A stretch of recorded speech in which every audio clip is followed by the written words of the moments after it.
Oh, ini kita sambung ya, tadi mohon maaf keputus. Jadi saya ulang lagi. Ini contohnya ya. Ya kita eh, contoh perhatian piutang ya. Misalnya saya jual barang nilainya $1.000. Termsnya DP 25% sebelum barang dikirim. Ya, berarti 25% kali 1.000. Terus 50% saat barang dikirim. Baru nanti pelunasan 25% 30 hari ya, 30 hari setelah barang dikirim. Nah, jadi pada saat eh, saya ngeluarin invoice DP ya, saya buat jurnalnya itu piutang usaha.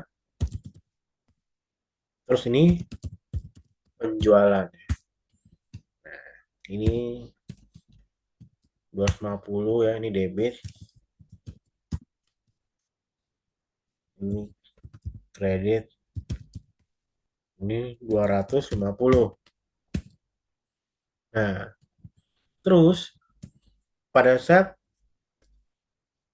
saya kirim barang, terus saya ngeluarin uang, sorry, pada saat saya kirim barang, terus saya ngeluarin invoice lagi 50%, saya tetap lagi sini sebagai utang usaha 500, terus ini penjualan 500. Nah, terus 30 hari kemudian saya catat lagi nih ya, teman-teman ya. Piutang usaha 250, penjualan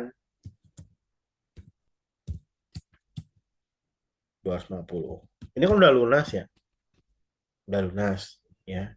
Nah, karena udah lunas, berarti kan piutangnya udah habis kan. Nah, karena piutangnya udah habis, kita buat jurnal.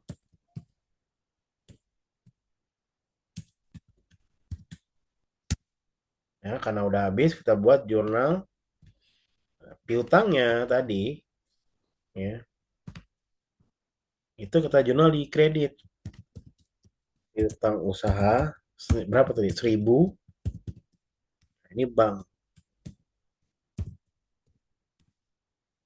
Ya, ini bank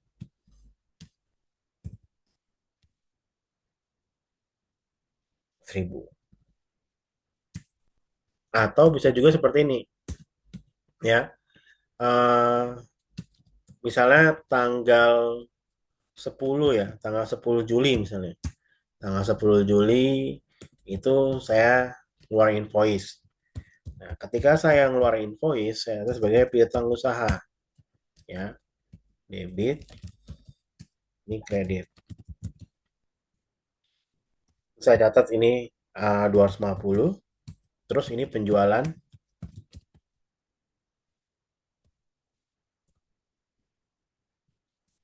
250. Nah, kemudian ya, barang dikirim tanggal misalnya tanggal 15. Barang dikirim tanggal 15. Tapi sebelum ini mereka mereka harus bayar dulu. Jadi mereka bayar di tanggal 15 misalnya. DP yang 25%. Ya. DP yang 20% berarti kita buat, kan kita terima duit tuh. Berarti debitnya bank. Senilai 250, terus piutangnya habis 250. Nah, terus tanggal 15 kita kirim barang. Nah, karena kita kirim barang, kita buat lagi jurnal piutang usaha sama penjualan. Piutang usaha 200, tadi 500, penjualannya 500. Nah, 30 hari kemudian misalnya, berarti tanggal 14 Agustus ya. Kita buat piutang usaha 250, ini awalnya tetap penjualan ya, 250. Nah, ceritanya mereka belum bayar nih yang 50% ya. Tapi karena barang udah bisa gitu, barang udah dikirim mereka belum bayar. Nah, nanti di sini misalnya di tanggal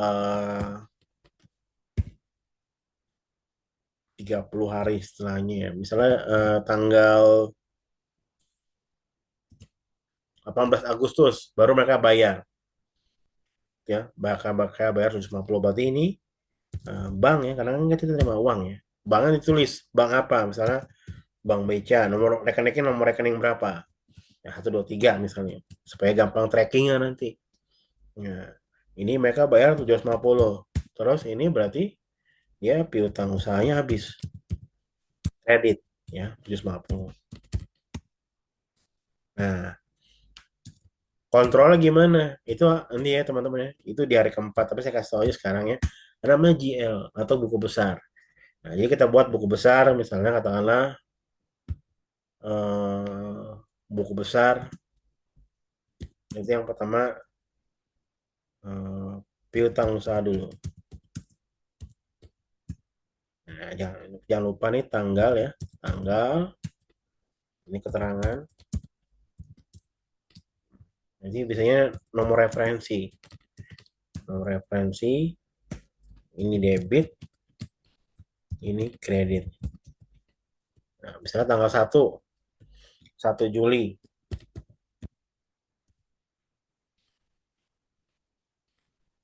1 Juli ya, 1 Juli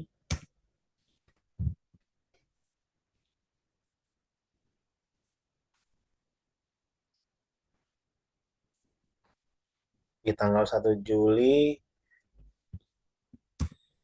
saldo awal, saldo awal misalnya nol ya, saldo awal nol, sorry, ini saldo awal, saldo awal, terus ini saldo akhir. Nah, ini ya, biar gampang.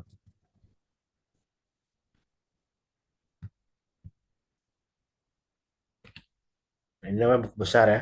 Jadi ini kan udah di jurnal. Nah, jurnalnya kita pindahin ke buku besar. Nah, ini tanggal 10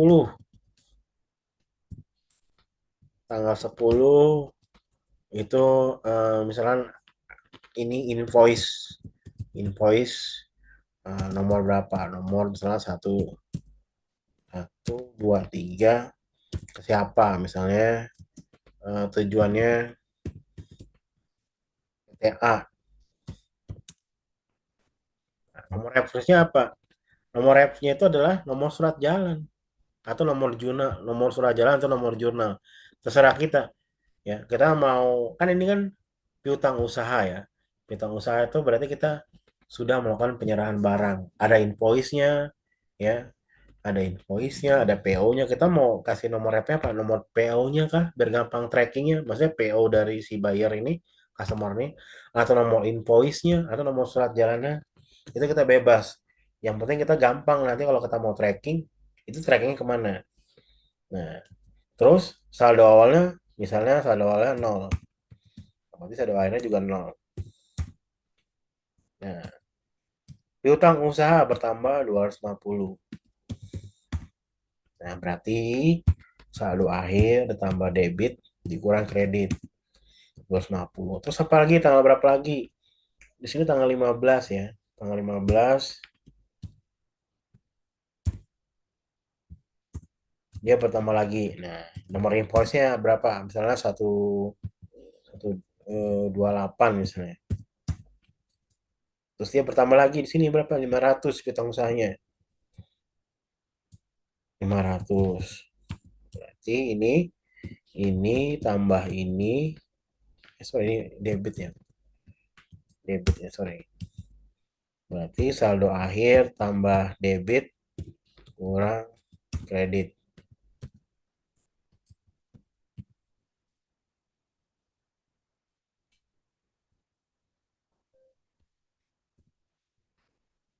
Terus tanggal 15, oh sebelum ini dia ada pembayaran ternyata. Ada pembayaran untuk berarti eh, invoice-nya masih invoice yang ini. Nah, ada pembayaran sebesar 250. Piutangnya kan kredit ya. Tadi kan udah debit sini, terus kredit sini. Berarti dia kredit di sini 250. Berarti ini saldo akhir tambah debit kurang kredit nol. Nah, tanggal 15 dia ngeluarin lagi invoice untuk pembayarannya 500. Misalnya tadi nomornya 128 ya. 29 lah misalnya. Nah, ini dia masuk ke tanggung usaha lagi debit nih. Jangan lupa teman-teman ini ya, lihat ya. Patokannya di sini. Nah, terus dia masuk 500 lagi nih piutang usaha. Berarti dia masuk 500 di sini piutang usaha. Sama ya rumusnya. Saldo akhir plus debit kurang kredit. Berarti 500. Nah, 500 kan? Terus apa lagi? Oh, di tanggal 14. Di tanggal 14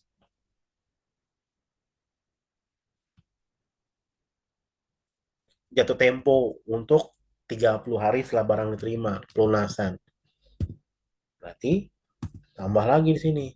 Nomor invoice misalnya berapa? Nomor invoice misalnya 141. Nah, debitnya berapa di sini? 250. Ya, hitung saya 250. Berarti ini tambah ini dikurang ini 750. Nah, akhirnya di tanggal 18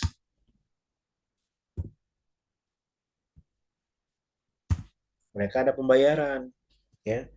Ada pembayaran berarti ini invoice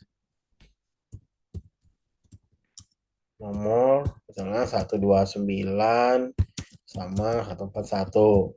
Nomor referensinya jangan lupa di sini nomor referensinya ya. Terus berapa? 750. 750 piutang kredit. Berarti saldo akhir tambah ini kurang ini. Berarti habis. Nah, baru di sini total. Total mutasi 1000. 1000 sesuai tadi dengan transaksi ya. Transaksi kan 1000 nih. Nah, barangnya 1000. Ini sesuai ya, sesuai. Dan ini habis piutangnya. Jadi saldonya nol. Karena piutangnya udah habis. Nah, baru di sini apa? Ini lawannya JL apa? JL penjual bank misalnya. Bank. Nah, kalau bank ini kan dia tinggal terima duit aja ya. Nanti itu kita bahas di hari keempat ya. Nah, lengkapnya. Contohnya. Tadi dia terima duit nih di bank tanggal 15. Tanggal 15, invest nomor sekian, dia terima berapa? Dia terima 250. Misalnya bank saldo awalnya mereka punya uang 350 ya. Berarti saldo akhir adalah ini tambah debit kurang kredit. Selalu formulanya kalau aset seperti itu ya. Saldo awal tambah debit kurang kredit. Tambah saldo akhir. Baru saldo akhir tambah debit kurang kredit. Nah, itu 600 ya. Terus di tanggal 5, tanggal berapa lagi? Tanggal 18.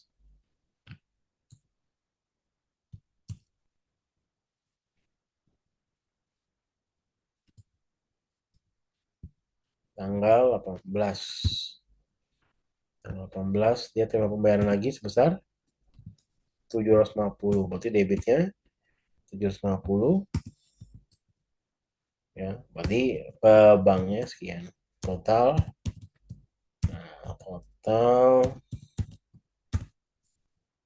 debitnya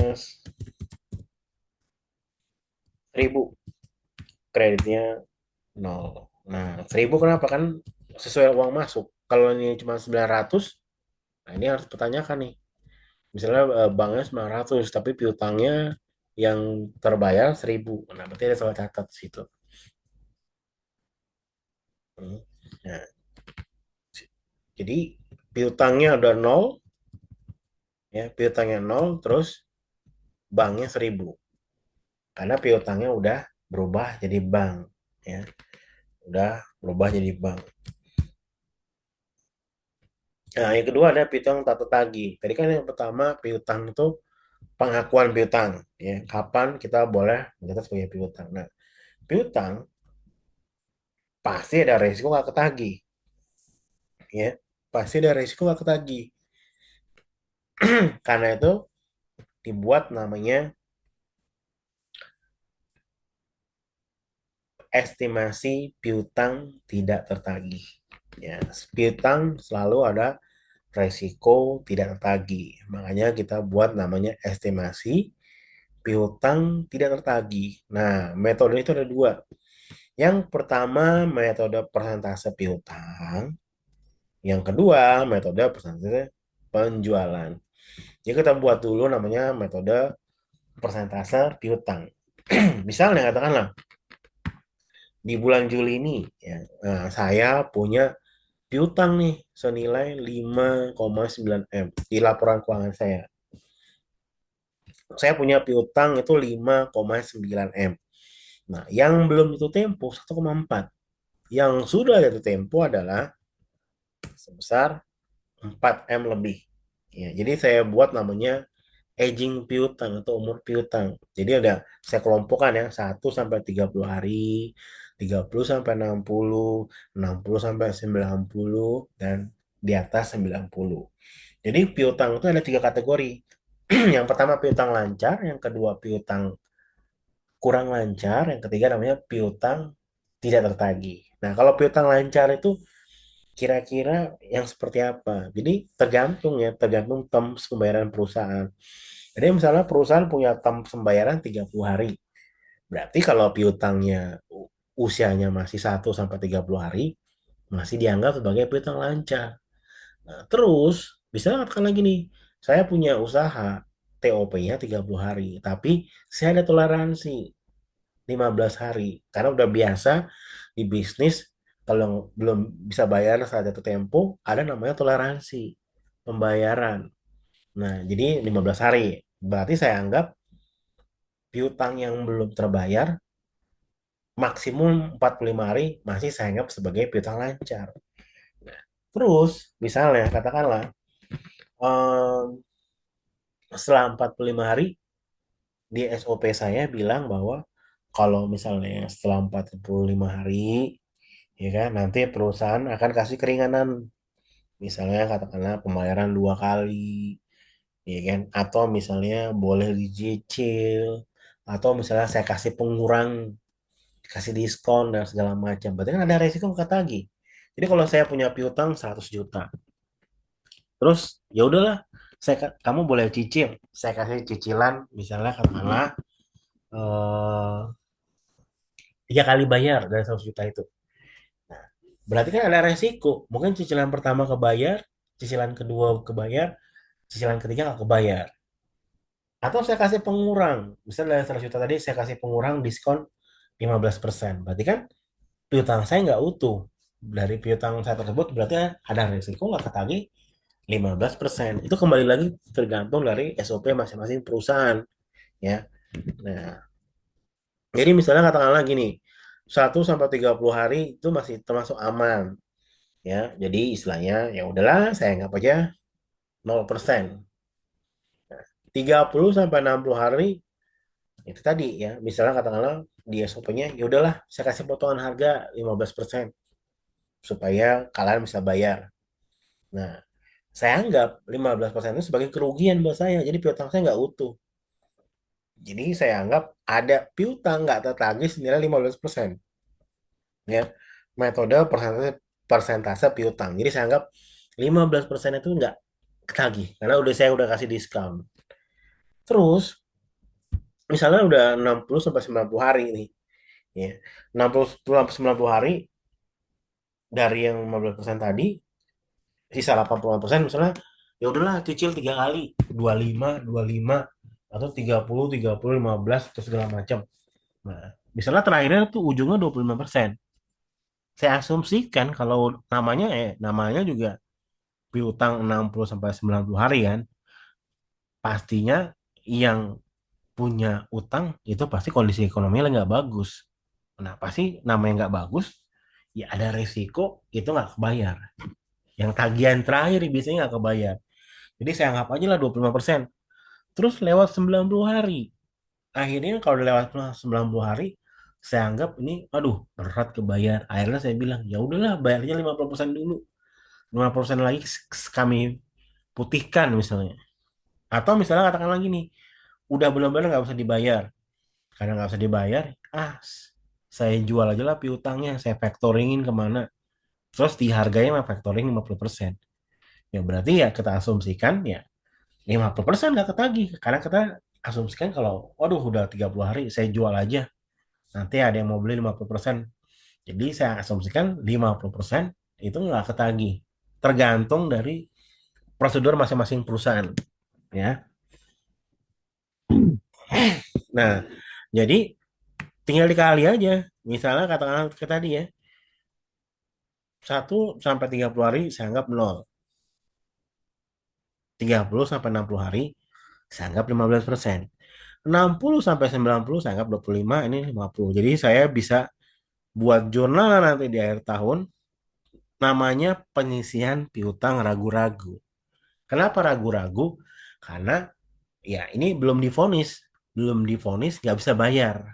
Ya, jadi mungkin outstandingnya lama, mungkin mungkin pembayarannya bakal mundur-mundur terus. Jadi kita anggap sebagai ragu-ragu. Ya, jadi namanya jurnalnya penyisian piutang ragu-ragu, lawannya piutang usaha. Nah, kenapa harus dibuat namanya penyisian piutang ragu-ragu? Nanti kalau nggak terbayar, ini kita jurnal lagi, namanya eh, piutang tidak tertagih. Jadi penyisian piutang ragu-ragunya itu dikredit. Kan kita mau hapus ya. Jadi kalau mau hapus kita balik. Dia debit, kita jadi kredit. Yang kredit jadi debit. Itu namanya hapus. Ya.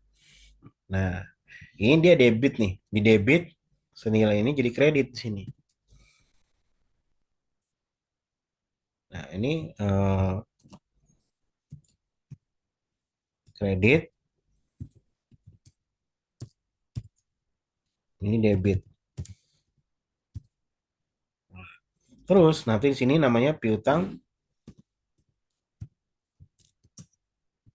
tidak tertagih. Senilai sekian. Kita hapus. Kalau nanti benar-benar memang nggak bisa ditertagih. Jadi benar-benar nol. Nah, kenapa harus dihapus? Karena ini kan modal. Ya, piutang ini modal. Ya, modal. Kita udah keluarin uang untuk bayar vendor, untuk beli barang. Tapi tagihannya nggak keluar. Modal. Nah, modal ini kita anggap sebagai, kita jadikan sebagai biaya. Karena nggak bisa kita tagihkan. Nah, kalau udah kita anggap sebagai biaya, nantinya bisa mengurangi penghasilan. Sehingga nanti bisa mengurangi tagihan pajak. Itu. Oke. Nah, yang kedua ada namanya metode persentase penjualan. Kalau metode persentase penjualan, ya, itu tinggal langsung aja. Udah tembak aja. Misalnya katakanlah total penjualan 1450, ya kan? Kita mau tembak berapa? Tembak itu maksudnya sesuai dengan data tahun sebelumnya. Misalnya 3 tahun terakhir, 3 tahun terakhir itu rata-rata antara 15% sampai 17%. Jadi kita ambil yang angka paling rendahnya, misalnya 15%. Ya udah, kita langsung kali 15%, lalu kita jurnal. Tapi ini kita jurnal nanti ya, pada saat tutup buku. Ya, tutup buku. Ini tutup buku akhir bulan atau tutup buku akhir tahun. Jurnal tetap sama ya, penyelesaian piutang ragu-ragu, terus piutang usaha.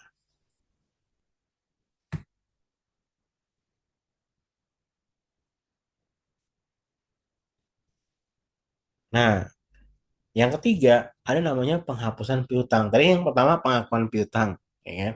Nah, yang kedua namanya cadangan piutang. Karena piutang pasti ada risiko nggak ketagih, makanya dicadangkan. Yang ketiga, penghapusan piutang tidak tertagih. Jadi benar-benar ini nggak kebayar, ya. Ini nggak kebayar.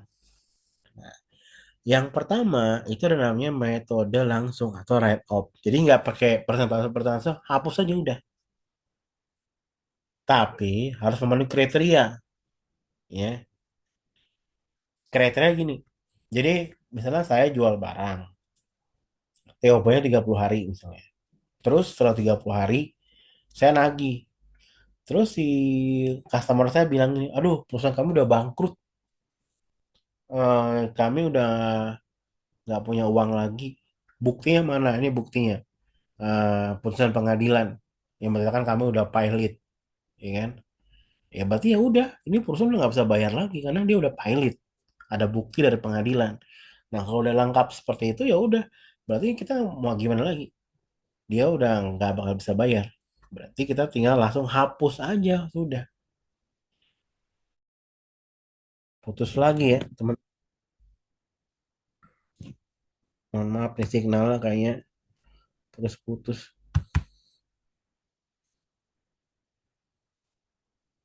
Kita lanjut ya. Mohon maaf signalnya putus-putus. Nah, lanjut lagi tadi metode write off. Nah, jadi contohnya metode write off ya.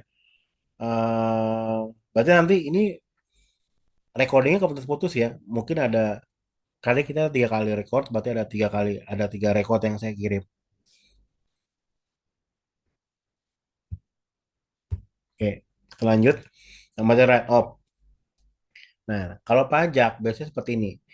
Dia minta bukti mana bahwa benar-benar customer kita itu nggak bisa bayar.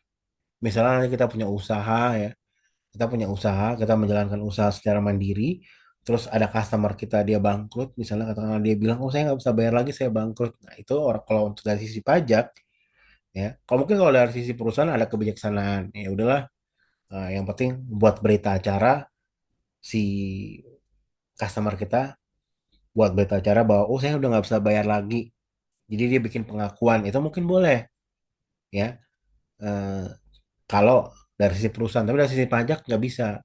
Harus ada bukti bahwa ini tutup. Mana bukti tutupnya? Pencabutan, misalnya katakanlah pencabutan izin usaha, pencabutan EINB, atau misalnya katakanlah bukti putusan pengadilan yang menyatakan bahwa pilot. Nah, baru boleh pakai metode write off. Nah, kalau pakai metode write off, ya jurnalnya langsung di sini teman-teman ya, bad debts atau piutang tidak tertagih. Lawannya langsung piutang usaha. Jadi nggak pakai pengisian piutang ragu-ragu lagi. Karena udah pasti 100% ya.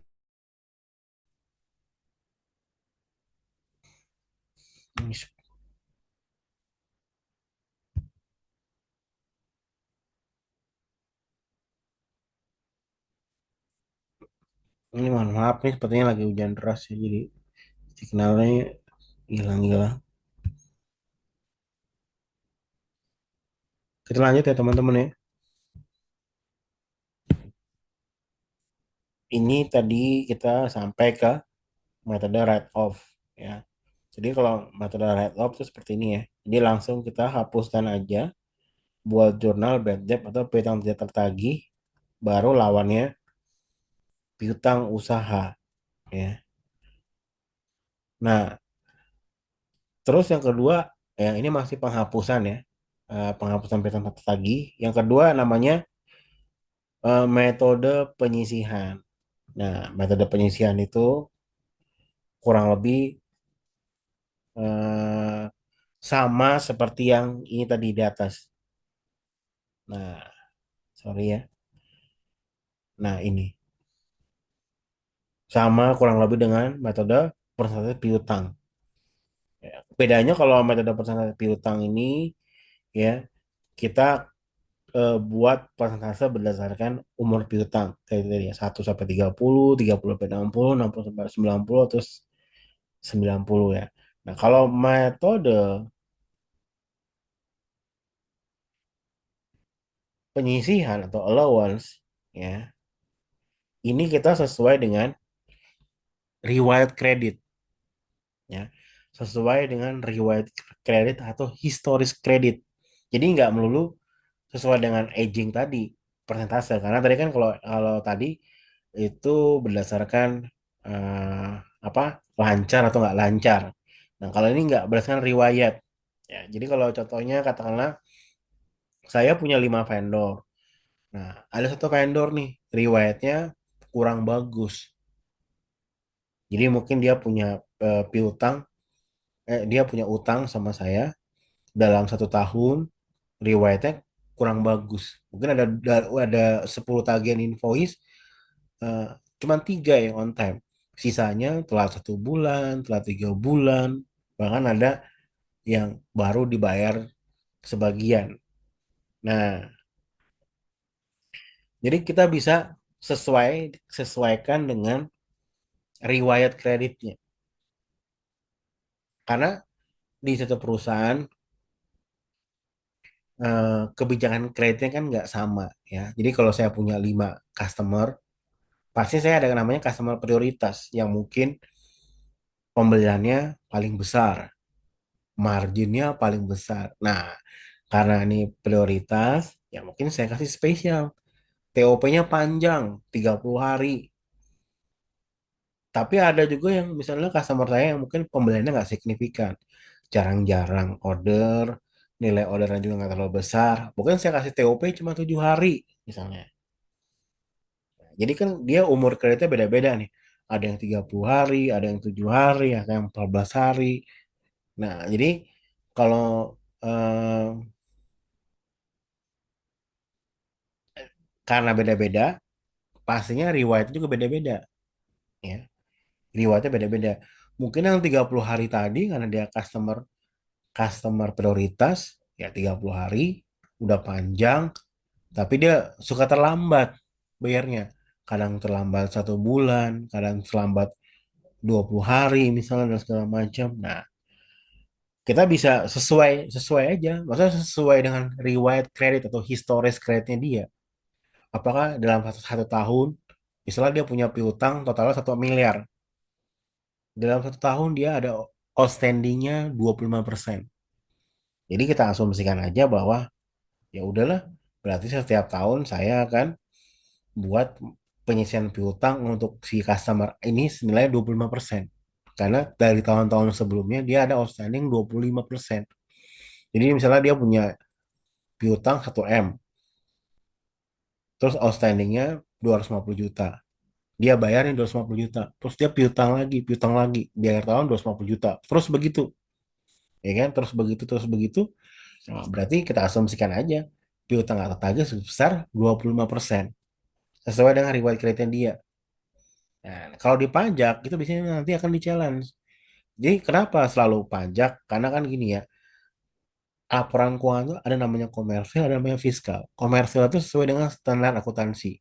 Jadi selama kita catat sesuai dengan standar akuntansi, itu nggak akan ada masalah kalau di audit pun. Kita ke bank pun nggak akan ada masalah, kita ke investor pun nggak ada masalah. Lain lagi pajak. Pajak punya persepsi sendiri. Makanya ada laporan keuangan komersial, ada namanya fiskal. Nah, kalau di fiskal, karena di pajak, pasti akan ditanya lagi.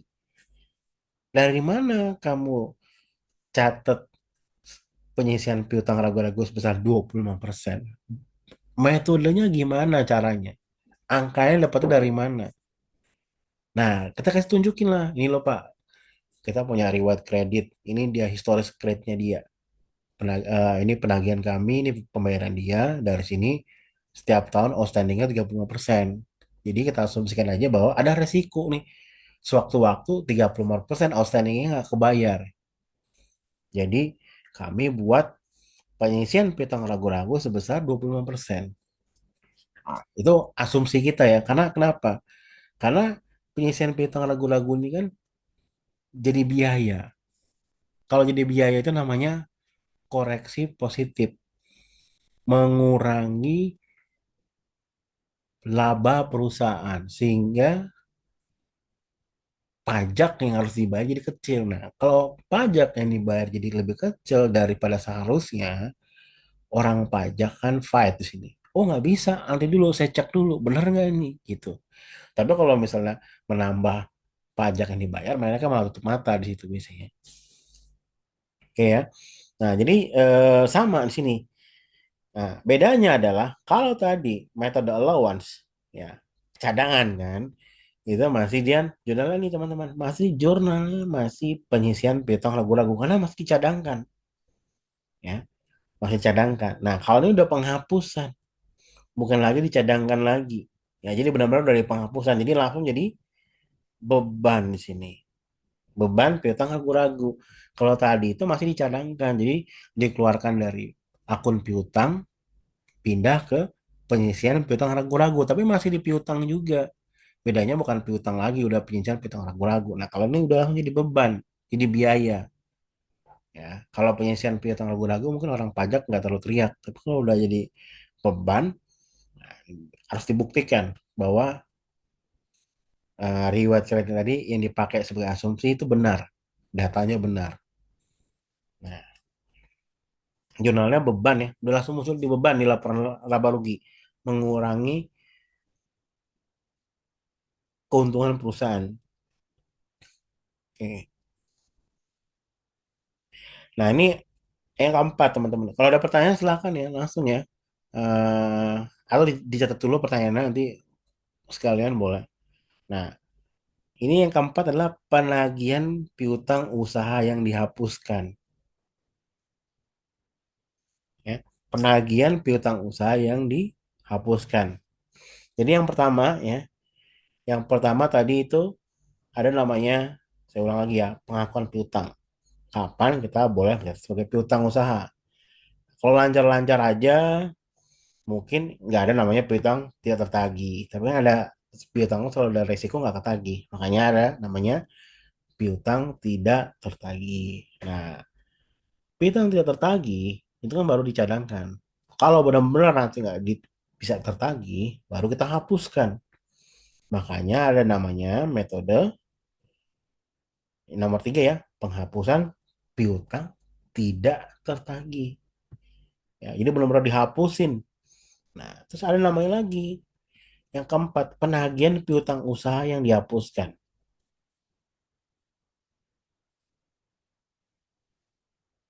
Ini sebenarnya hampir mirip ya. Hampir mirip. Jadi kita pas aja ya, karena hampir mirip-mirip. Nah, yang ada namanya mengembalikan piutang yang sudah dihapus. Sorry. Ini penagihan piutang usaha yang dihapuskan itu artinya gini, ya. eh Misalnya kita udah hapus, ya. Jadi kayak saya tuh gini, saya punya vendor, ya. Punya customer. Dia misalnya katakanlah punya utang, awalnya saya jual barang, ya. Saya jual barang, terus saya jurnal misalnya piutang usaha senilai 1.000. Baru ini penjualan. Ini pada saat pengakuan ya, pengakuan. Terus TOP 30 hari dia nggak bisa bayar. 30 hari nggak bisa bayar, terus saya buat, terus 60 hari nggak bisa bayar. Baru saya buat namanya penyisihan piutang ragu-ragu. Misalnya di setelah 60 hari nggak bisa bayar, saya buat penyisihan piutang ragu-ragu 50% langsung. Berarti ini eh, debit, ini kredit, ini 1.000. Berarti ini piutang usaha kredit berkurang ya, berkurang 500. Ini setelah 60 hari. Terus setelah 120 hari mereka bilang, "Waduh, kami benar-benar nggak bisa bayar lah." Oke, berarti ya langsung saya hapuskan nih. Saya bilang beban piutang tak tertagih berapa? Saya hapusin 1.000. Nah, piutang usaha kan sisanya 500. Tadi dia 1.000 dicatat. Terus kredit 500 kan. Nah, berarti piutang usaha kita debit kreditkan lagi. Senilai 500. Masih sisa 500. Nah, ini dia tadi. Penyisihan piutang ragu-ragu kita debitkan lagi. Jadi 500. Berarti piutangnya habis. Beban tak tagihnya 1.000. Jadi udah benar-benar dia di laporan laba rugi mengurangi laba. Jadi biaya kita akui sebagai beban usaha. Ya. Nah, tiba-tiba setelah ini masih di tahun yang sama ya misalnya. Kalau lewat tahun udah nggak boleh lagi.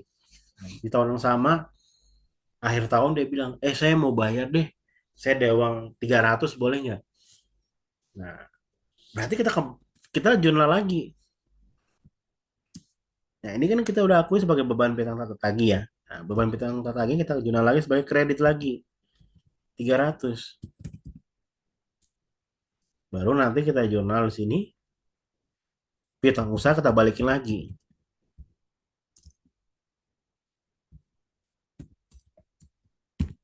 Kita balikin lagi piutang usahanya tiga senilai 300. Berarti yang nggak kebayar dia hanya 700. Nah, terus dia bayar nih ceritanya. Baru uang masuk misalnya di bank ya 300, baru piutang usahanya habis lagi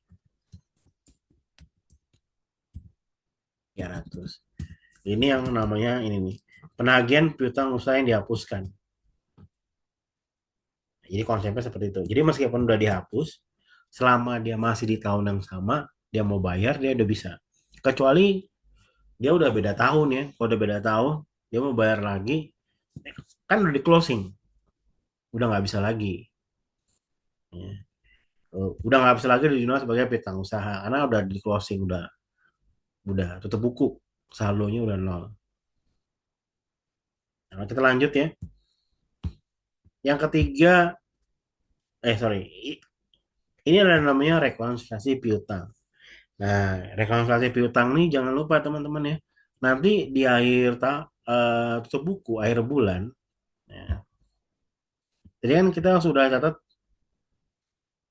kita udah punya misalnya seperti ini nih ya. Tadi kita udah ada namanya buku besar ya. Ada buku besar ya. Nah, kita udah punya buku besar seperti ini piutang usaha. Posisi tanggal 31 Juli, misalnya tanggal 31 Juli piutang usahanya sebesar 100 juta misalnya. Di sini 100 juta nih. Ini ini misalnya katakanlah ada isinya 100 juta. Nah, 100 juta ini harus direkonsiliasi. Benar nggak nilainya 100 juta ini? Valid nggak ini? Nah, makanya kita harus buat namanya rekonsiliasi piutang. Jadi contohnya seperti ini ya. Ini nama customer. Nah, opening ini saldo balance-nya dia. Misalnya katakanlah ini bulan Juli. Nah, ini per 1 Julinya. Per 1 Julinya misalnya sekian. Nah, ini transaksi dia selama bulan Juli. Debit berarti kita punya piutang baru. Kredit berarti dia bayar piutangnya dia.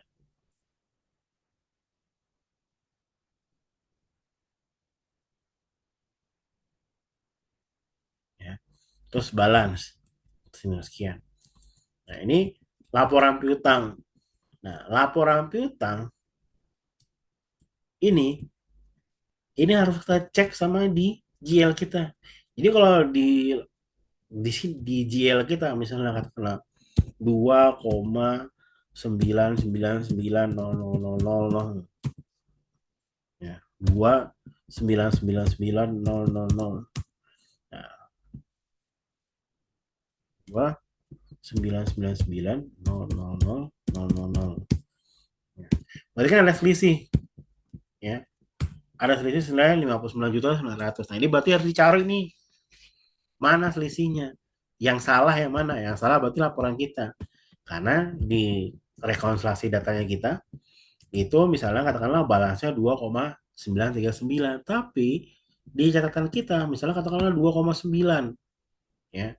Lebih besar, berarti ya ada salah catat di sini. Ada yang belum belum piutang yang belum terbayar, tapi kita udah akui sebagai piutang. Jadi lebih besar. Harus dicari selisihnya. Ini harus sama. Nah, kalau udah sama, itu belum bisa dianggap benar, teman-teman. Kenapa? Ini kan baru catatan aja, rekonsiliasi. Rekonsiliasi eh, per item. Ya, per item maksudnya per per customer. Kalau GL kan dia gabungan transaksi. Nah, ini belum tentu benar. Karena kenapa? Kita harus cek lagi sesuai apa? Sesuai surat jalan. Ya, sesuai surat jalan. Kenapa harus dicek surat jalan? Ya, contohnya begini. Di surat jalan misalnya ada 6M, tapi di laporan rekonsiliasi kita itu cuma 2M. Artinya apa? Ada surat jalan yang belum dibuatin invoice. Nah, kalau ada surat jalan yang belum dibuat invoice, berarti harus segera dibuat invoice. Itu makanya itu harus di compare lagi piutang piutang di buku di GL kita di buku besar kita compare sama rekonsiliasi. Nah, rekonsiliasi yang buat biasanya siapa? Bisa tim accounting, bisa juga tim purchasing yang bikin rekonsiliasi. Nah, di compare. Kalau datanya beda harus sama, dicari mana bedanya. Udah pas, dicek lagi ke fisik. Yaitu apa? Namanya piutang kan surat jalan. Nah, supaya jangan sampai ada barang yang udah kirim itu lupa ketagih atau lewat ditagih. Itu kan merugikan perusahaan akhirnya kalau gitu.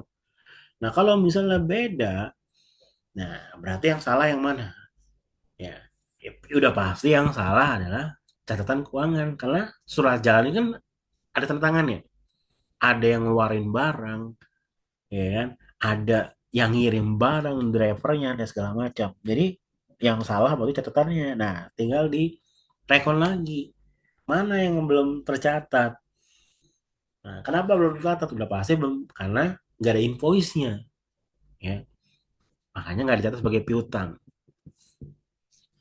Itu fungsinya rekonsiliasi piutang. Ya, jadi kalau piutang itu selalu ada namanya rekonsiliasi piutang. Lanjut, kita lanjut ya.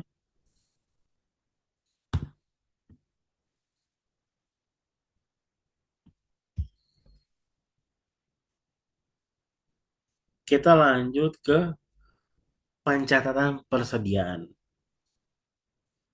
Ya, persediaan.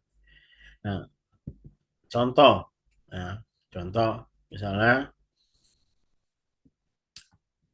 ini ada kita dari sini dulu startnya ya. Startnya perusahaan keluarin PO, order barang. Ya, ini order barang, perusahaan ngeluarin PO ke Alibaba, ini kuantitinya sekian, sekian, sekian, dan sekian.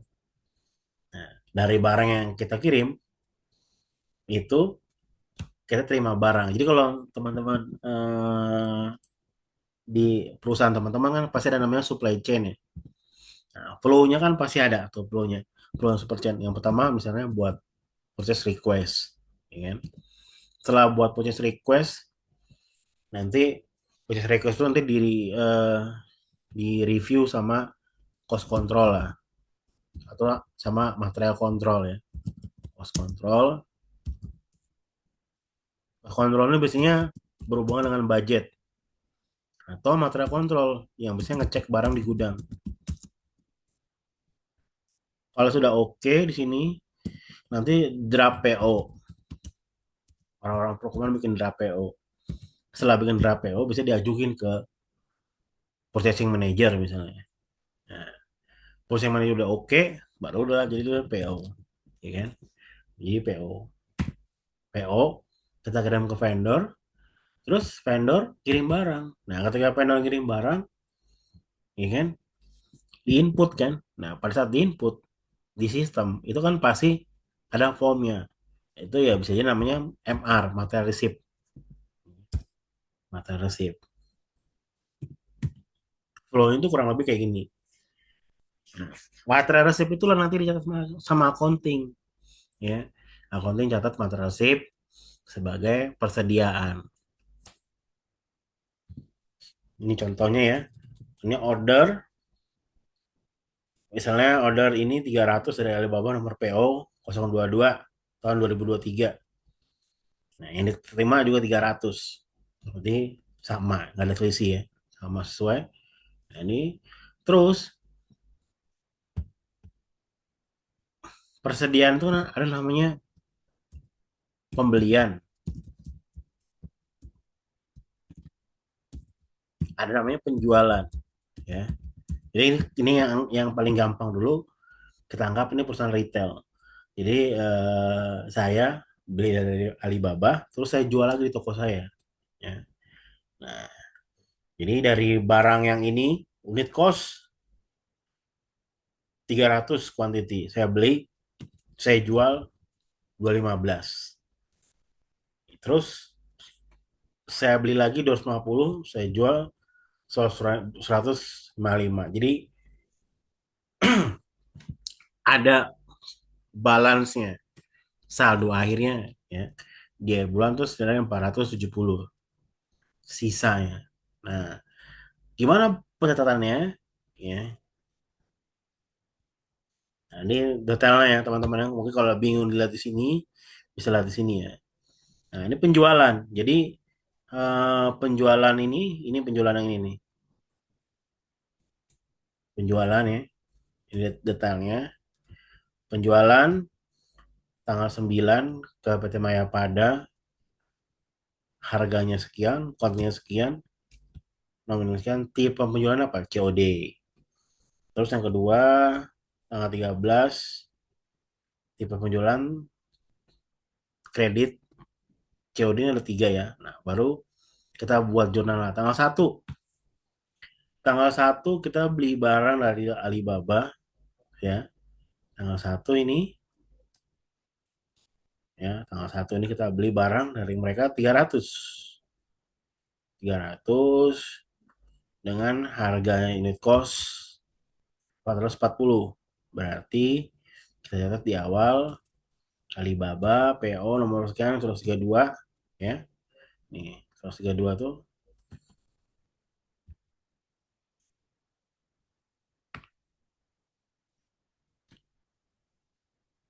300 kali 440 ya. Terus Alibaba PO nomor sekian baru utang usaha karena kita belinya kredit ya, utang usaha sekian sekian. Nah, ini harusnya di depan ada lagi nih terutama persediaan account karena kalau jurnal manual harus ada nama account ya persediaan. Kalau jurnal udah pakai software nggak perlu ya, nggak perlu di depannya kayak gitu, seperti ini nggak perlu karena udah otomatis itu. Otomatis maksudnya gini, pada kita mau print buku besarnya GL-nya itu udah muncul sendiri di sampingnya nama akunnya ini udah muncul sendiri karena kita udah milih CO-nya. Misalnya kita pilih CO-nya 14101 ya. Nah, pada saat kita jurnal, pada saat kita mau print buku besarnya itu udah muncul sendiri otomatis karena kita udah pilih CO-nya. Nah, kalau manual ya supaya nggak bingung ini kita tulis kayak gini ya, persediaan sekian ya, senilai sekian, baru ini utang usaha senilai sekian. Nah, terus sama tanggal 2 ya, tanggal 2 ini tanggal 2 kita ada pembelian. Nah, terus tanggal 9 penjualan. Penjualan ya kepada PT Mayapada. Hmm, Mayapada penjualan. Nah, ini jangan lupa loh. Kok bank di sini nggak utang? Oh, ini dia COD. Berarti dia bank langsung terima duit senilai sekian. Ya. Sekian dari mana? Dari sini nih, sekian. Ya. Sekian sekian. Nah, terus tanggal 13. 13 dia jual ke PT Asagapia ya. Asagapia tanggal 13 penjualan, nah piutang. Karena di sini keterangannya TOP 14 hari. Baru lawannya sekian. D biar biar nggak ini saya kasih contoh ya. Misalnya jurnalnya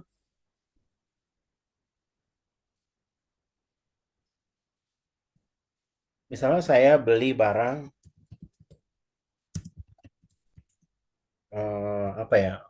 Misalnya saya beli mesin fax aja, mesin cuci, hidrolik. Jadi saya ceritanya mau buat bengkel. Jadi saya beli mesin hidroliknya, hidrolik.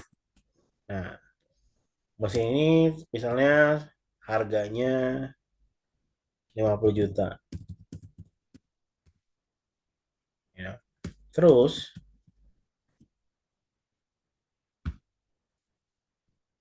mesin ini kena biaya pengiriman plus asuransi.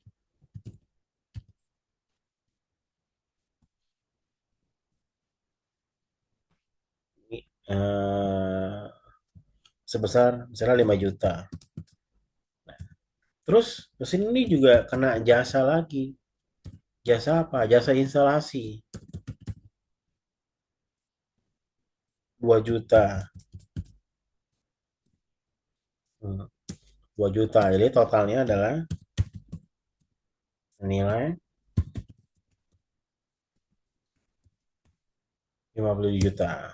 Nah, di ceritanya saya buat PO nih. Saya buat PO ya, PO ke misalnya PT ABC senilai 50 juta.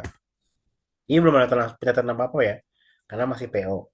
Nah, terus mereka setuju untuk PO, baru di situ eh, kita lihat di PO.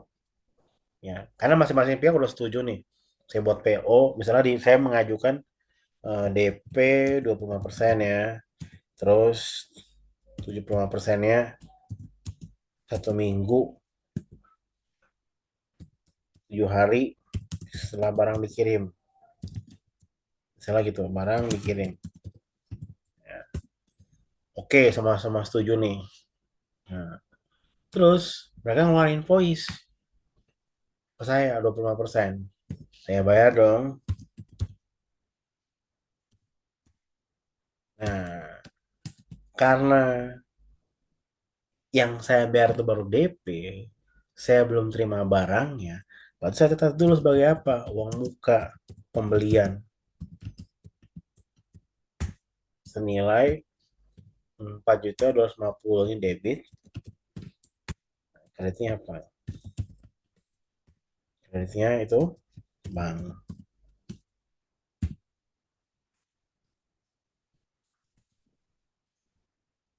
Terus barang dikirimlah ke saya. Barang saya terima dong. Nah, ketika barang saya terima, saya kan belum melakukan pembayaran apa-apa. Nah, karena saya terima barang, saya tetap ini sebagai apa? Persediaan. Kenapa persediaan? Karena ini barang mau saya jual lagi. Ya, bukan bukan saya gunakan untuk operasional. Kalau saya gunakan untuk operasional namanya aset. Ini saya mau jual lagi kan. Nah, kalau saya jual lagi, nah berarti saya catat ini 57-nya. Nah, kalau persediaan sama aset, ya bedanya adalah kalau persediaan itu untuk dijual lagi, kalau aset itu nggak boleh untuk diperjualbelikan, kecuali ada pernyataan di awal ketika beli, ini nanti akan dijual loh, kalau misalnya kayak gini-gini ini dan segala macam. Nah, ada kata transfer itu nggak apa-apa. Nah, kalau persediaan atau aset yang diakui bukan cuman nilai barangnya, tapi nilai keseluruhan dari barang tersebut dikirim keluar dari gudang manufakturnya dia sampai ke tempat kita. Misalnya masih masih nongkrong di tempat kita misalnya. Ini masih mau dipakai lagi untuk apa dan segala macam. Terus ada biayanya. Terus ditambahin di situ. Nah, terus jadilah persediaan. Saya mau jual mesin hidrolik nih misalnya. Karena barang yang udah saya terima, saya anggap sebagai persediaan. Karena saya mau jual lagi, bukan aset ya. Sorry. Nah, udah itu lawannya apa? Utang. Utang senilai 57. Loh, nggak ditambahin sama ini. Nah, ini kita udah bayar 25% ya. Jadi hanya sisa 75% doang. Ya, sisa 75% doang. Ini misalnya utang, nama PT-nya apa? Misalnya PT ABC. Terus ini barang, nomor PO-nya apa? PO nomor, segala macam. Terus baru barangnya. Barangnya apa? Misalnya hidrolik, segala macam ya. Nah, terus 7 hari kemudian jatuh tempo nih pembayaran, ya kan? Jatuh tempo pembayaran. Jatuh tempo pembayaran, saya bayar nih. Berarti jurnalnya adalah utangnya di nol. Baru keluar uang saya dari bank senilai sekian. Ini persediaan ya teman-teman ya. Persediaan. Ini kalau persediaan barang dagang ya.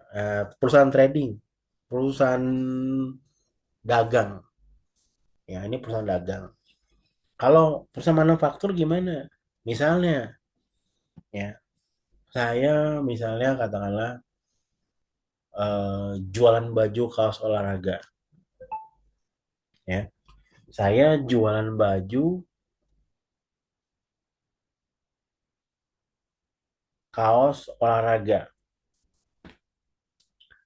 Eh,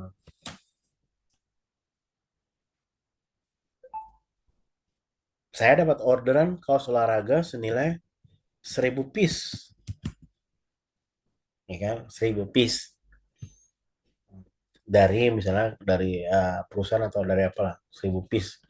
Nah, baju olahraga ini ya bahan bakunya apa? Misalnya bahan bakunya kain spandek misalnya, kain spandek. Terus apalagi sablon. Apalagi misalnya. Ya. Jadi ya, misalnya katakanlah saya beli kain itu 2.000 meter. Jadi satu baju itu dipakai kain 2.000 1,5 meter lah. Jadi saya beli sekitar 1.500 meter kain. Ya, 1.500 meter kain. Terus ini bordir misalnya. Border atau logo.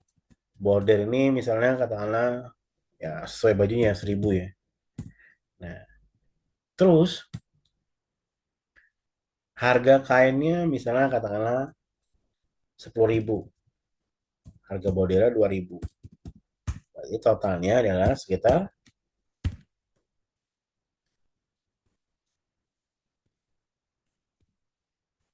17.000. Berarti ketika saya melakukan pembelian ini, ya, ya saya mencatat itu apa? Persediaan. Saya catat nih, persediaan. Jadi pada saat saya beli, saya terima invoice-nya, ya. Ini bajunya kainnya belum ada nih. Saya terima invoice-nya dulu. Persediaan tuh debit, debit, di kredit. Jadi pada saat saya terima invoice-nya, saya catat nih persediaan. Persediaan kain spandek.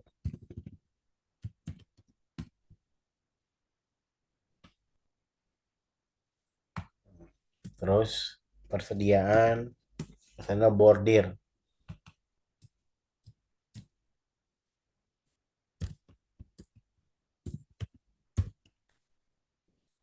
Misalnya debit persediaan itu ini 150 juta. Terus ini bordir sekian ya. Baru lawannya utang usaha karena saya belum langsung bayar misalnya.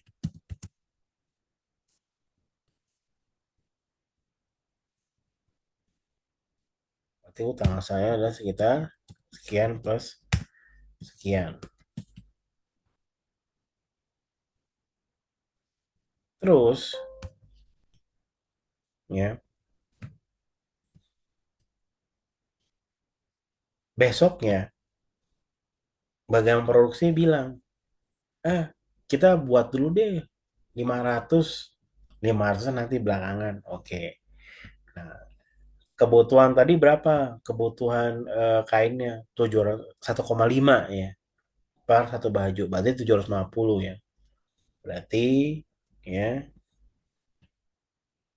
ini sorry ini persediaan kain, ini persediaan bahan baku berarti bahan baku.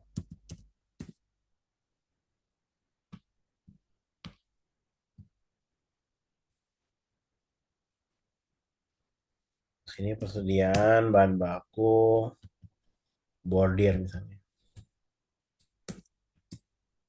logo.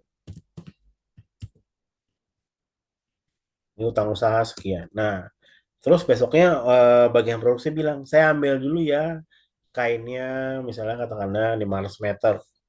Oke. Nah, berarti persediaan bahan bakunya berkurang nih, ya kan? Berkurang jadi kredit. Senilai berapa tadi? 500 dikali, tadi harganya berapa per meter? 10.000. Berarti dia senilai eh misalnya katakanlah 500.000 lah. Senilai 5 juta.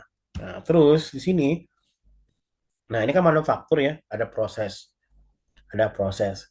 Jadi kayak tadi ya, ini kan dari bahan baku, diminta sama orang produksi. Nah, berarti kalau di manufaktur itu namanya ya work in process atau pekerjaan dalam proses atau misalnya produk dalam proses tapi pekerjaan dalam proses. Berapa? Senilai 5 juta misalnya. Nah, ini sorry 1,5 meter dikali 100 ya. Dikali 10.000 ya.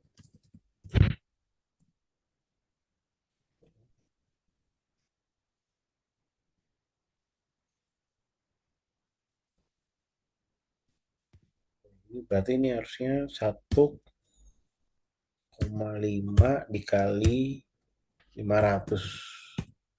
750 ya. 500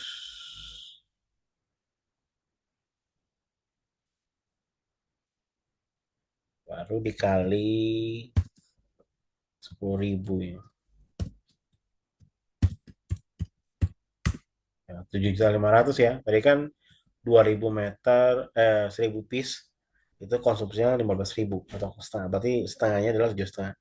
Nah, terus harusnya kan ini kan jadinya 500 ya. Tapi yang jadi cuman 450 misalnya. Ya, cuman 450 berarti 4 itu ya berapa?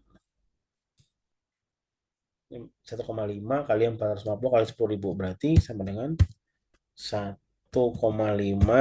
kali 450 kali 10.000. Nah, 6 juta segini. Barang yang jadi itu sekian, ya. Berarti pekerjaan dalam proses berkurang dong, senilai sekian. Jurnalnya berarti ini namanya barang jadi. Jadi di laporannya persediaan. Nah, ini bahan baku misalnya. Bahan baku ini kain spandek. Nah, debit saldo awalan misalnya 0. Debit tadi berapa? 15 juta. Ya, senilai 15 juta ya. Terus eh, diambil. Diambilnya berapa?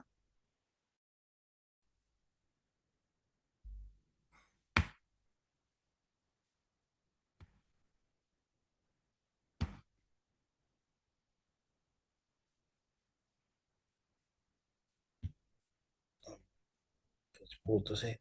Saya ulang lagi ya. Nah, saya ulang lagi. Oke. eh, jadi di akhir bulan, ya, di akhir bulan, posisinya kan seperti ini.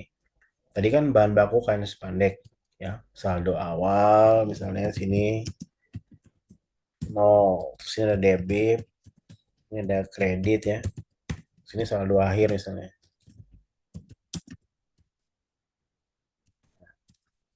Saldo awal tadi 0 persediaan. Bahan baku terus ada pembelian senilai 15 juta. Berarti saldo akhirnya adalah 0 tambah ini debit kurang kredit 15 juta.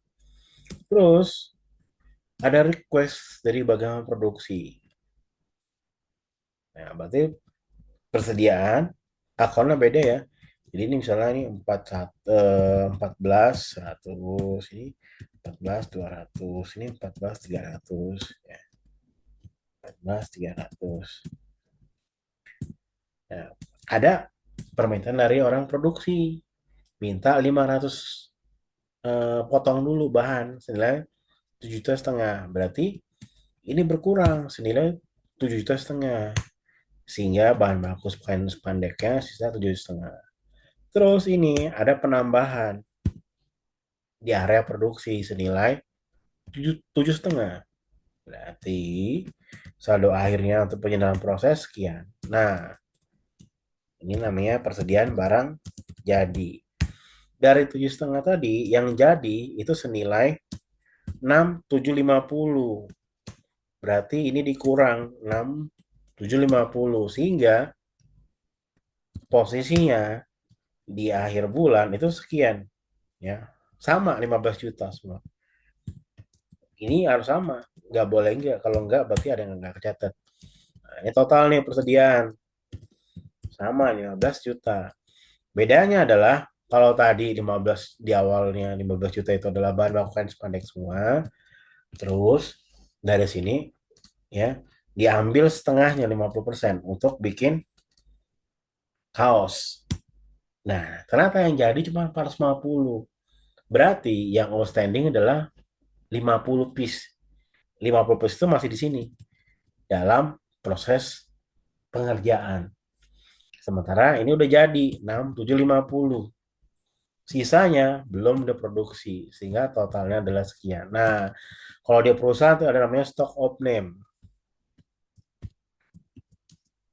Stock of name.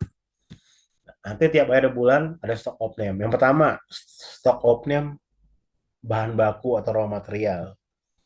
Nah, ini si auditor nanti akan ngecek. Oh di GL-nya di buku besarnya persediaan bahan baku kain spandek itu 7,5 juta. Dicek di fisik. Oh di fisik cuma ada 7,2 juta. 300-nya mana nih? Kalau nggak ketemu nanti eh, dibuat berita acara bahwa bahan baku tidak sesuai antara fisik dengan di buku. Nah, jadi buat berita acara, ya entah dijatuh sebagai apa, entah hilang, rusak atau apa, tergantung polisi perusahaannya, tergantung kondisi bahan bakunya itu kemana. Terus nanti ada namanya stock of name pakainya dalam proses. Nah, tadi dari 500 yang diambil, jadinya cuma 450. Setelah selalu dicek, oh cuma ada 10. Seharusnya 50. 40-nya mana? Ternyata setelah dicek 40-nya itu ada yang salah potong, ada yang cacat bahannya, ada yang salah jahit, nah segala macam sehingga nggak layak untuk dijual. Nah, 40 tadi dikali harga pembeliannya. Misalnya harga pembelian tadi berapa? 10 ribu. Berarti 40 kali 10 ribu, 400 ribu misalnya. Dari 750 ribu ini berarti 400 ribu dianggap sebagai waste atau pemborosan bahan baku. Nah, berarti nanti itu dibuat jurnal sini, ya, dibuat jurnal lagi, misalnya waste atau misalnya pemborosan. Misalnya katakanlah waste-nya itu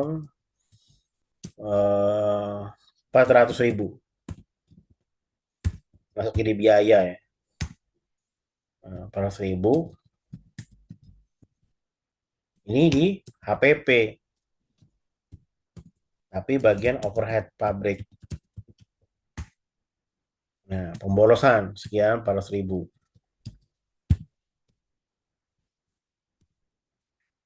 Nah, berarti di sininya berkurang nih.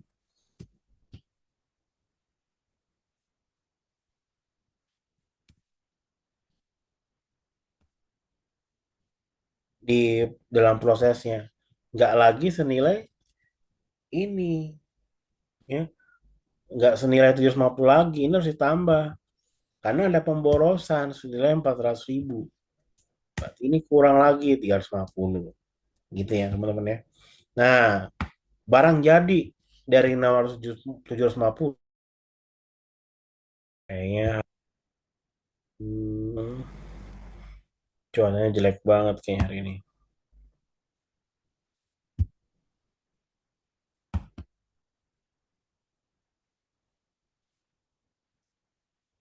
Kita lanjut ya.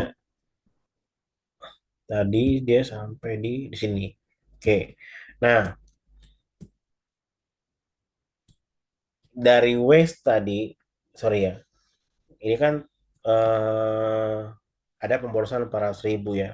Berarti yang tadi ya ini cuma 6.750 ditambah lagi, ini sisa sekian. Nah, barang jadi yang nilainya itu sekitar 450 itu dijual 400 misalnya. Ya, berarti dia ini berkurang nih teman-teman ya. Ini berkurang ya. Misalnya katakan 6 juta lah di sini. Berarti ini berkurang 6 juta. Karena sudah ada penjualan. Berarti barang jadi dia sisa 750. Nah, berarti di sini ada jurnal HPP. Itu bahan barang jadi. Barang jadi ya. HPP barang jadi. Nah, baru tulis di sini barang jadi apa? Kaos olahraga. Sesuai dengan produknya. Kaos olahraga ya senilai sekian. Ya, senilai sekian. Nah, berarti di sini sisa 750. Nah, jadi kalau misalnya ada stok off name, ya nanti ini yang di stok off name nih. Misalnya benar nggak sisa bahan baku sepandekat 7.500.000, mana bukti pembeliannya, mana bukti tanda terima barangnya, ya kan? Terus ini misalnya katakanlah diambil sama area produksi senilai 7.500.000 atau 500 piece baju.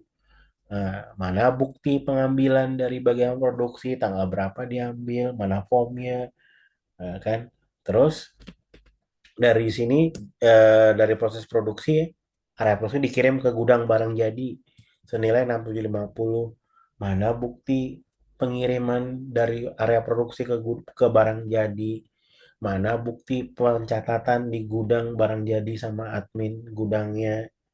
Nah, terus barang ini dijual senilai 6 juta ke customer. Mana bukti surat jalannya, mana bukti invoice-nya, mana bukti PO dari customernya. Nah, itu direkonsiliasi nanti teman-teman.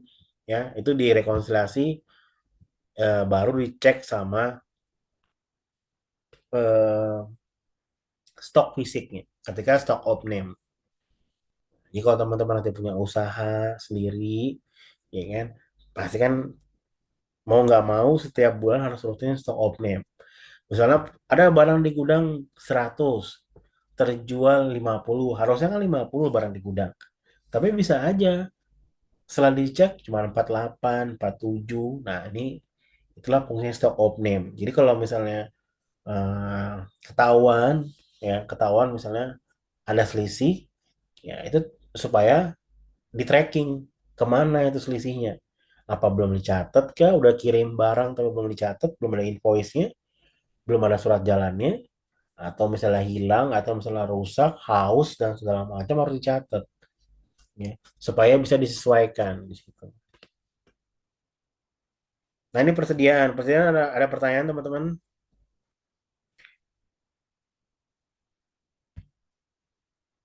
Kalau tidak ada tadi ini uang muka ya, uang muka udah kita bahas ya.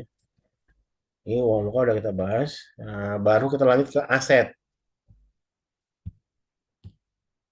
Nah, aset.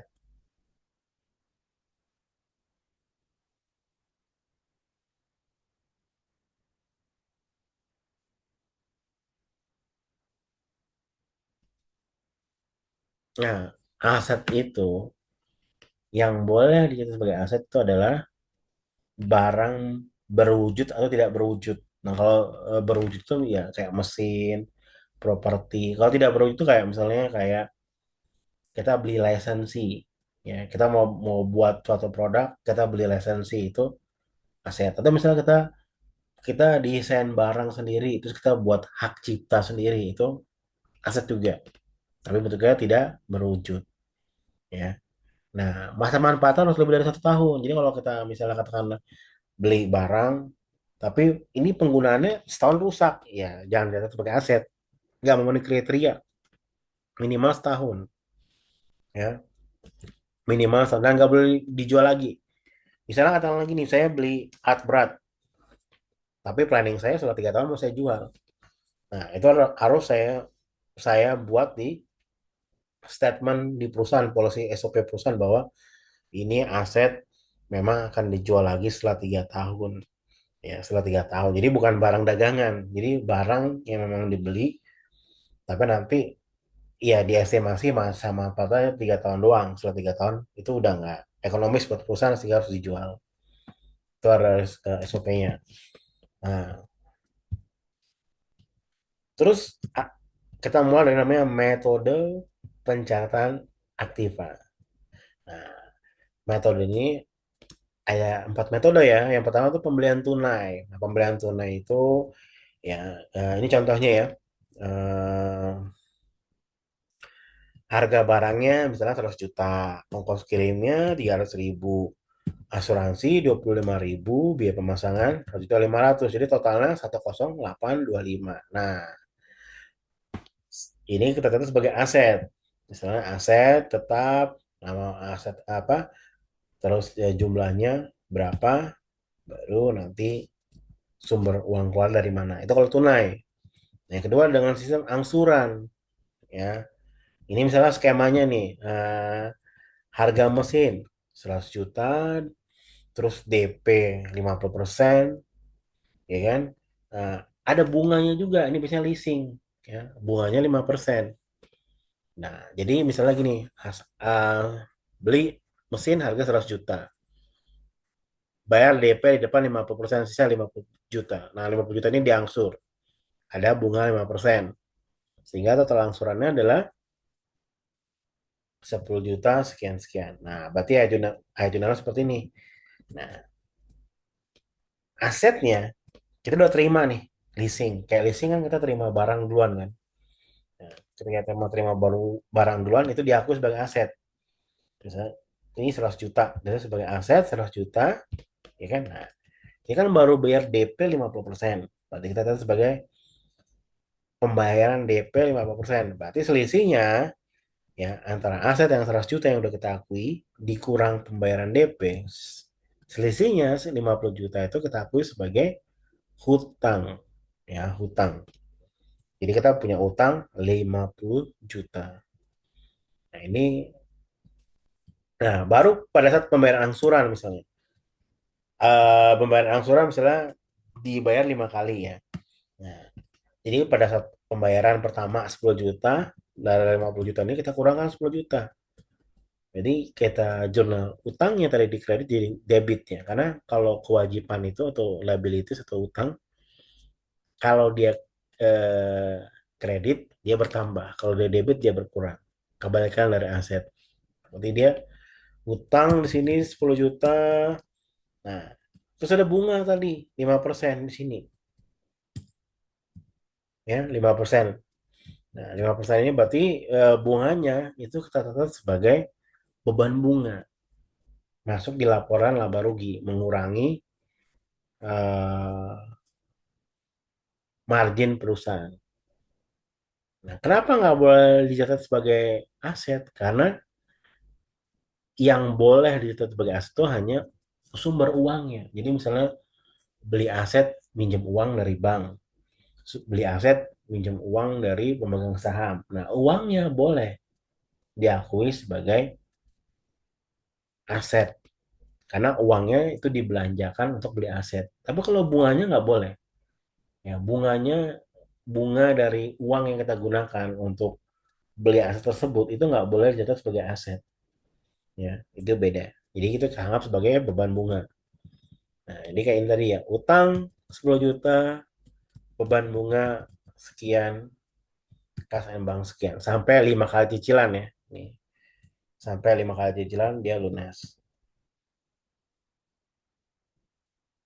Nah, yang ketiga ditukar dengan surat berharga. Misalnya saya punya dump truck ya, tanggal perolehan tanggal 1 Oktober 2016, nilai perolehan 1,2 M, nilai ekonomis itu artinya itu dump truck itu eh, bisa menghasilkan pemasukan untuk saya selama berapa tahun. Bisa ngasih uang saya berapa tahun kalau saya beli dump truck tuh? Oh, 8 tahun. Setelah 8 tahun itu dump truck bakal mogok-mogok, malah rewel ngabisin duit. Berarti lah setelah 8 tahun jual aja. Ya udah, berarti umur ekonomisnya adalah 8 tahun. Nah, depresi per tahunnya berapa? Depresi per tahunnya berarti ya kalau dia 1,2 ya tinggal dibagi 8 aja. Berarti 150 juta. Depresiasi per bulan. Nah, 150 juta dibagi 12. Berarti 12 juta 500 ribu. Ya, 500 ribu. Nah, diketahui aset tersebut akan ditukarkan dengan 100 lembar saham. Jadi, ya udahlah, aset ini menurut saya udah nggak ekonomis lagi. Saya mau jual, tapi nggak ada yang mau beli. Nah, terus ada yang nawarin, tukar saham mau nggak? Oke, tukar saham. Nah, jadi ya ditukarkan dengan 100 lembar saham ya, milik TFC dengan nilai per lembarnya sekitar 1,2 lembar per saham. Jadi ya, jadi ini ceritanya em, alat berat saya 1,2 M ya. Itu saya beli 2016. Terus di 2023 atau setelah 7 tahun usia alat berat saya itu saya jual nggak laku, akhirnya saya tukarkan dengan surat berharga ya. Surat berharga itu misalnya kayak saham, obligasi dan segala macam ya, dengan harga per lembar saham 100 ribu, totalnya 100 lembar dengan total 100 ribu lembar, harganya 1,2 1.200, sorry, 1.200 per lembar saham ya. Jadi kita cek nih tadi, saya beli tahun 2016 harga 1,2 ya. Depresiasi per tahun 150 juta, berarti sisa setahun dong. Nah, kalau setahun 150 juta, berarti depresiasi selama 7 tahun adalah senilai 1,050 miliar. Sehingga nilai aset saya di buku ya hanya sekitar 150 ribu di buku ya. Sorry, 150 juta karena sudah dikurangi depresiasi. Nah, jadi saya buat jurnal keterangan ke tadi ya, aset tetap drum truk saya itu mau ditukarkan dengan tadi ya 100 ribu lembar saham dengan harga per lembarnya 1.200, berarti 100 ribu tadi dikali 1.200 sama dengan 120 juta ya. Berarti asetnya kita jurnal sini ya 120 ya. Terus kas ini agak susah memang ya. Kas bank 30, modal saham 120 dan agio saham 30 ya. Ini agak jarang terjadi sih. Ya, jadi ini ditukar ya. Asetnya dicatat sebagai 120 ya. Loh, kok bukan 150? Iya, karena nilai aset tadi kan saya 150 juta. Terus dari 150 juta ini ditukar sama saham senilai 120 juta. Berarti saya dapat saham senilai 120 juta. Nah, lebihnya 30 juta saya terima cash. Berarti asetnya tetap nurun nilainya dari 100 jadi 120 juta. Nah, terus cash saya sisa, saya dapat cash 30 juta. Baru lawannya saya dapat modal saham ya. Tadi kan ditukar ya. Jadi saya dapat modal saham 120 juta. Nah, agio saham 30 juta. Ya enggak? Nah, terus ditukar dengan aset lain, nah, itu tukar tambah nih ceritanya. Nah, ditukar tambah. Jadi saya misalnya punya gudang luas 1.000 meter persegi dengan harga 1 juta per meter perseginya. Lalu ada orang lain, ayo tukaran yuk. Saya punya dua unit dump truck nih, nilainya 350 dan 450 juta. Nah, ini misalnya luas tanah saya 100.000 meter persegi, terus harga per meternya 1 juta, berarti harga perolehannya sudah 1 miliar ya. Ya, tanggal perolehannya tanggal 1 Oktober 2022. Nah, depresiasinya itu anggap aja sekitar 100 juta. Jadi sisanya nilai aset adalah nilai 900 juta. Terus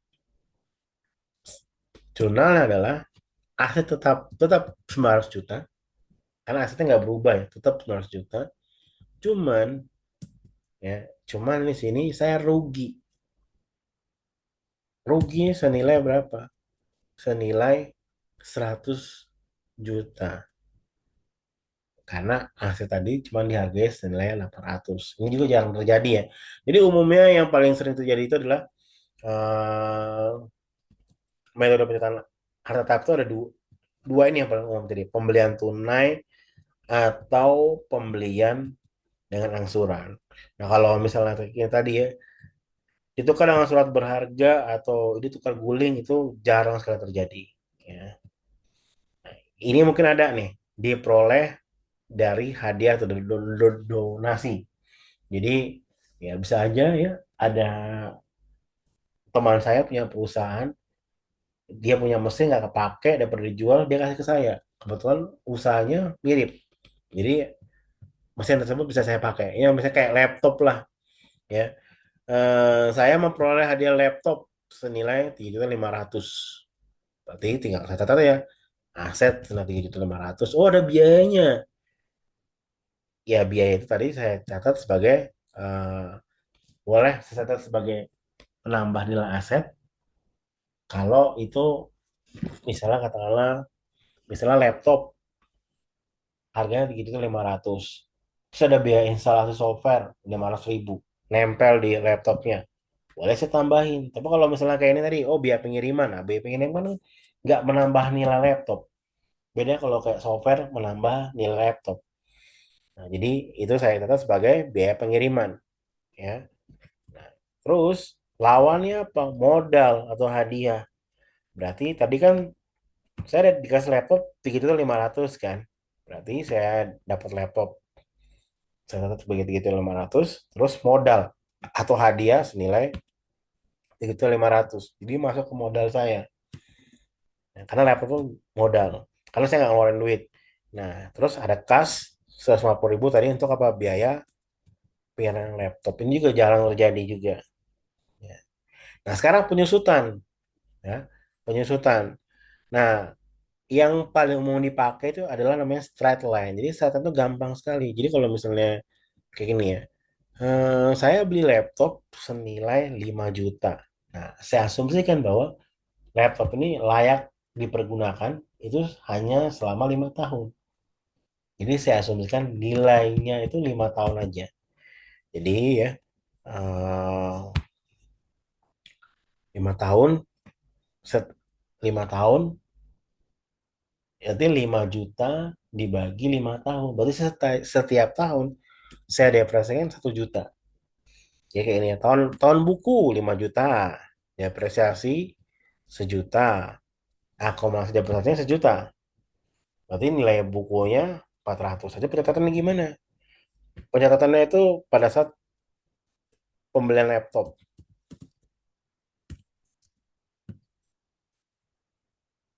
Nah, ini pada saat pembelian laptop, misalnya itu saya catat sebagai misalnya belinya cash. Berarti ini aset, ini laptop,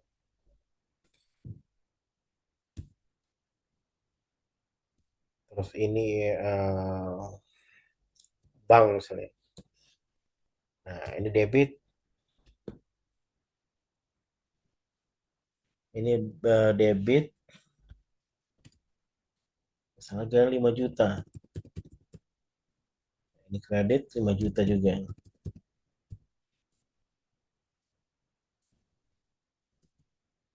Terus